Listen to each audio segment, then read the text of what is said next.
कायदा आणि सुव्यवस्थेसाठी झटणारे गृहमंत्री। धारावीतील अवैध मशीद बांधकाम हटाव मोहिमेत अत्यंत संयमी भूमिका।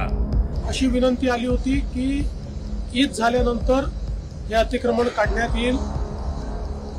आज देखील टीम त्या ठिकाणी गेली होती, त्यावेळेस त्यांनी सांगितलंय की पुढच्या 4-5 दिवसात आम्हीच ते अतिक्रमण काढतो। त्यामुळे ती टीम त्या ठिकाणून परत आलेली आहे। कुठल्याही परिस्थितीमध्ये लॉ अँड ऑर्डरची सिच्युएशन करून कोणी अडथळा निर्माण करेल तर ते योग्य होणार नाही। मला विश्वास आहे की त्यांनी ज्या प्रकारे बीएमसीला लेखी दिलेला आहे त्याप्रमाणे पुढची कारवाई ते करतील। महाराष्ट्र पेटवू पाहणारे औरंगजेब फॅन क्लबचे सदस्य आदित्य ठाकरे यांचं ट्विट काय?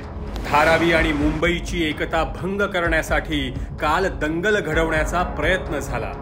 कोर्टाच्या निर्णयानुसार संयम दाखवत धारावीकरांसाठी मुदत देणारे गृहमंत्री एकीकडे आणि कोर्टाच्या निर्णयाकडे साफ दुर्लक्ष करत मुस्लिम बांधवांना चिथावणी देणारे दुसरीकडे।